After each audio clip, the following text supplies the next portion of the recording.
hunda keessanuu harka fuudhee yooyyaa guyyaa irraa seenaa dhugaa jiraataa biyya Naayijeeriyaa kan ta'e Amaanu'eel Amoos qabadhee isiniif dhiyaadheera. Amaanu'eel Amoos Gooftaa Yesuusitti osoo hin amanin yookaan hin fayyin duratti ergamaa seexanaa ta'uudhaan jireenya dukkanaa suukanneessaa keessa dabarse waan hojjetaa ture. Mala seexanni kiristaanota balleessuuf irratti hojjetu nutti hima. Duubarra garuu akkamitti gara Gooftaa Yesuusitti akka dhufe sanaan booda haala si'ooliif achi jiru hunda argee achiin booda immoo gara mootummaa Waaqaatti, mootummaa samaayii kan warra Gooftaa Yesuusitti amananii isa hordofaa akka sagalee dubbii Waaqaatti jiraataniif qophaa'es argee kana hundumaan booda du'aa ka'ee dhugaa arge kana dhugaa beesniif qabadhee dhiyaadheera. Barumsa guddaa jireenyaaf tajaajila keessaniif ta'u irraa argattu jedhee abdii guutuun qaba. Obsaan haga dhumaatti nu faana bu'aan affeerraa kiyyaa jaalalaati. Amaanu'eel Amoos akkas jedhee seenaa isaa dhugaa kana jalqaba. Kun seenaa dhugaa deemiitii dhugaa ba'e kan jedhame seenaa Gooftaan koo Yesuus Kiristoos naaf hojjetedha. Namni tokko waan jireenya isaa irratti ta'u keessattuu wanta gaarii hin ta'in tokko gaafa sarara ga'u kun carraa kooti jedhee isa sana akka jijjiiruu hin dandeenyetti amanee taa'uu danda'a. Hamma tokko yaadi kun dhugaa fakkaata. Seenaan ijoollee Waaqaa kan Gooftaa Yesuus Kiristoositti dhugeeffatan garuu jireenyi isaanii karoora harka Waaqaa keessa jira. Karoorri Waaqayyoo ijoollee isaatiif qabu garuu akka guutamuuf haaldureewwan tokko tokko irratti hundaa'a. Isaanis abbichi yookaan abbaan dhimmaa gara karaa Yesuus Kiristoosiitiin gara Waaqaatti dhiyaachuu, ilaalcha abbaan sun waa'ee dhuma jireenya fooniitiif, jireenya du'a duubaatiif yookaan boodaatiif qabuuf, jireenya hafuuraatiif hawaasummaa abbichi sun jiraatu irratti hundaa'a. Jireenya kee irratti qormaatni adda addaatti baay'achuu danda'a. Qormaata sanaan kufaatiin kan dhufu garuu karaa tokkoof kan biraatiin yoo ati qormaata si dhaqqabe sana eeyyama kennituufidha. Kunillee waan dansaaf yookaan gaariif yookaan waan dansaa yookaan gaarii hin ta'iniif jaalala yookaan jibbaaf beekumsa yookaan wallaalummaa fi fedha Waaqaatiif ajajamuun mallattoo ijoollee Waaqaa yoo ta'u, fedha Waaqaatiif ajajamuu dhabiis immoo mallattoo eenyummaa ijoollee badiitii yookaan kan warra baduuti. Namni tokko jireenya isaa guutummaatti humna lamaan keessaa isa tokko jala seenuun dirqama. Isaanis humna hafuura Waaqaa yookaan humna hafuura seexanaa jala jechuudha. Namni kamiyyuu humna lamaan kana jala bilisa ta'uu hin danda'u. Yookaan humna hafuura Waaqaa jalatti bulaa yoo kana dide immoo humna hafuura seexanaa jala jira jechuudha. Lamaan kanaan ala filannoo sadaffaan yookaan lakki ani isaan lamaanuu hin barbaadu kiyyuma akka fedha kootiitti hin jiraadha wanti jedhamu hin jiru. Kana lamaanuu garuu abbichumatu keessaa filata.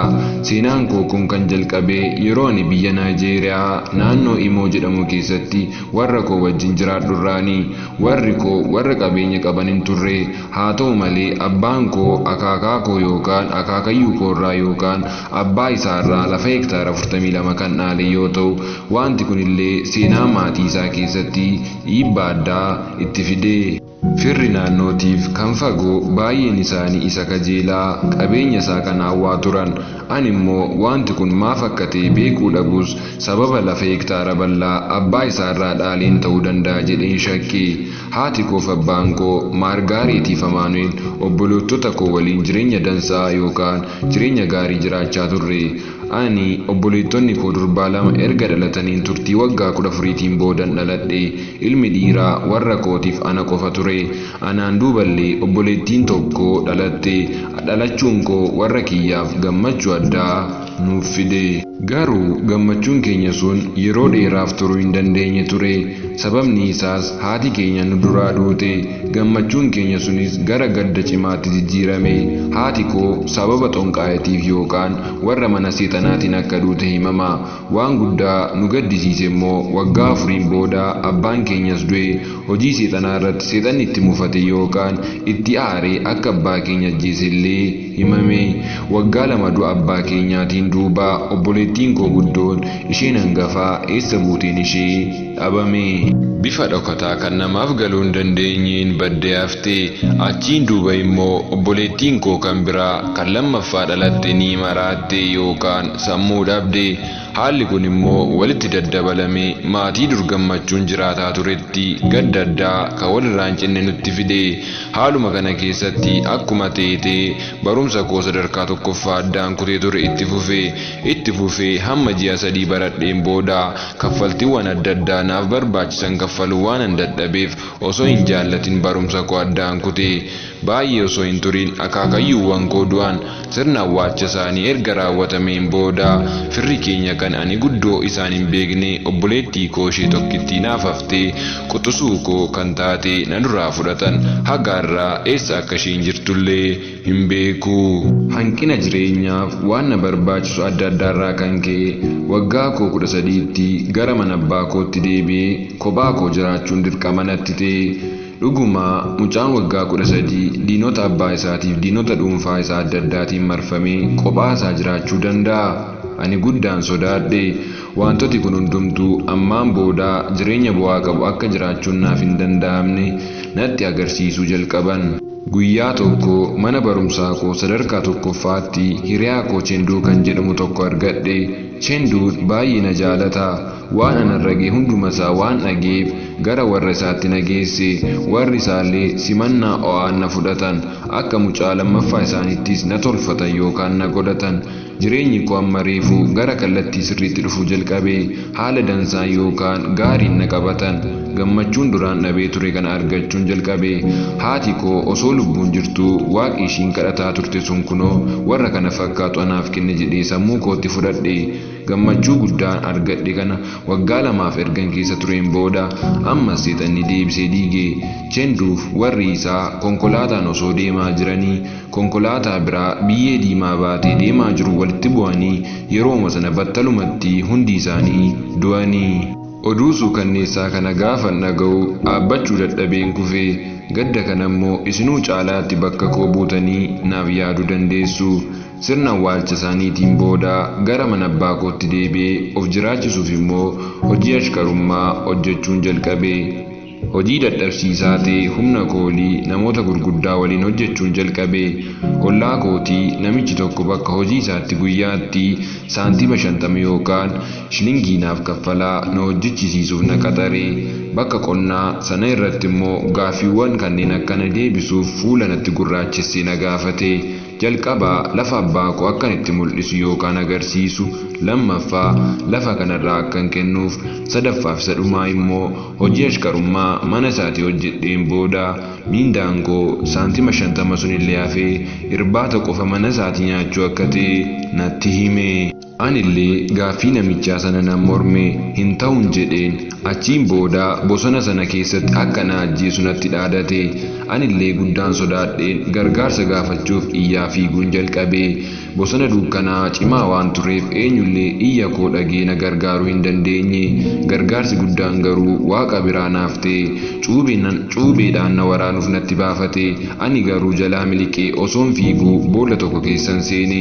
Boolla sana keessatti tasa margina dhokse. Baay'ee na barbaade garuu na arguu hin dandeenye. Achiin booda abdii kutatee deeme. Anillee deemuusaa erga mirkaneeffadheen booda boollicha keessa baay'ee karaa biraatiin gara naannoo mana jireenya koo lafa abbaa kootiin deebi'e. Dhimma kanallee maanguddoota biyyaattiin himadhe.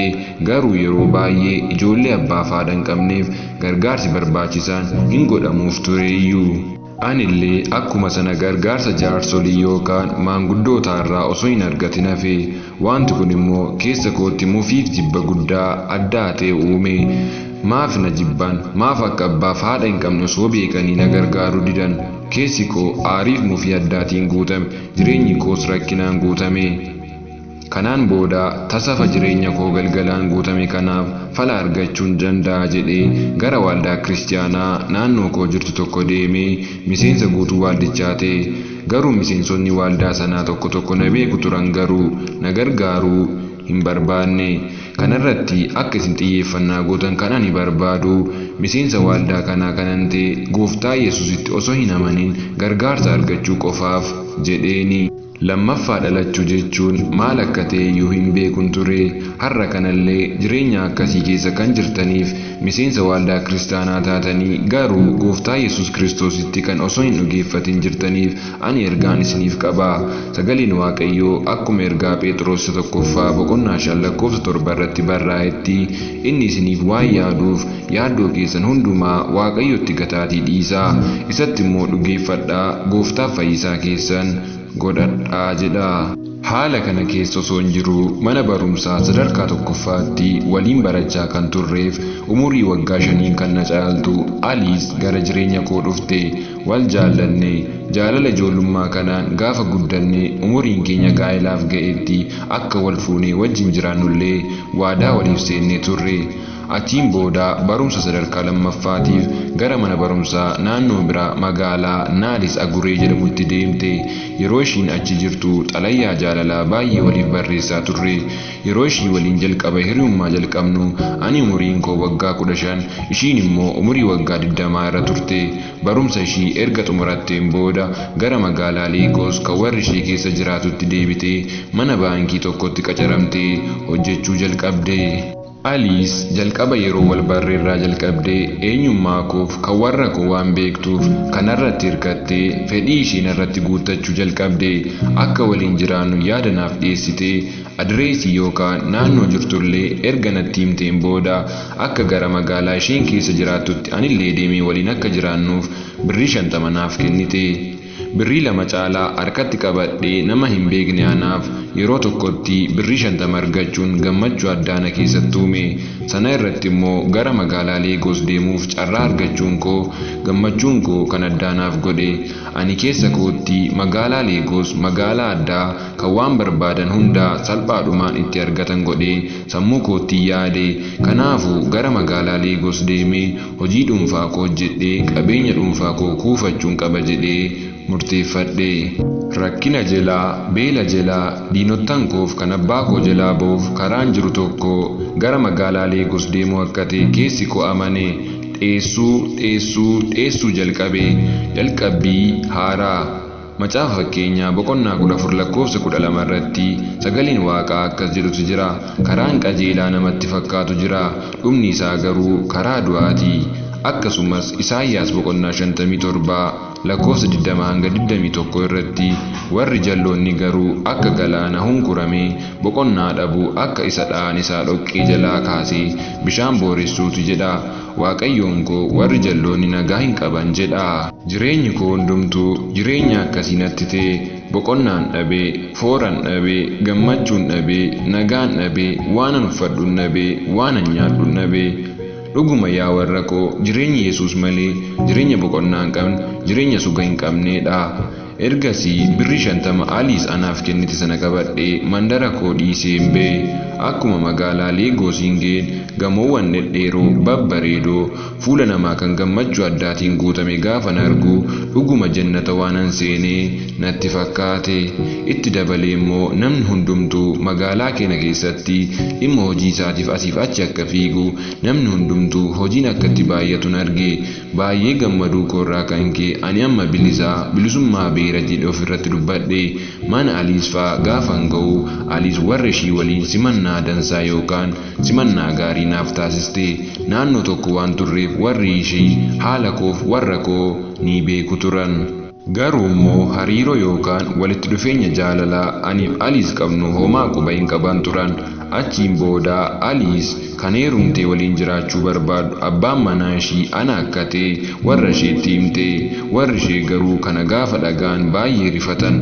Haa ta'u malee marii turtii muraasaatiin booda ani barumsa koo addaan kutee itti fufee ergaan xumureen booda wanti hundumtuu akka ta'u yaada dhiyeessan. Aliis garuu yaada isaanii kana jabeessitee mormite. Sanarra dabartee guyyuma sanarraa jalqabee akka abbaa manaatiif haadha manaatiitti waliin akka jiraannuuf warra eeyyamsiifachuuf gaafatte. Warri ishii garuu yaada isheen dhiyeessite kana gonkumaa fudhachuu hin barbaanne. Garuu wal morkii turtii isaatii dheeraan booda akkuma goote Aliis isaan amansiiste. Warri ishii illee hin callisan. Ani ishiin illee gara mana isheetti galle. Baay'ee bareedduu kan taate Aliis baankii tokkoffaa magaalaa Leegos keessa jiru keessatti akka hojjettu, waan jireenya koof barbaachisu akka naaf kennitu, jireenya gaarii ta'es akka na jiraachistu waadaa naaf galte.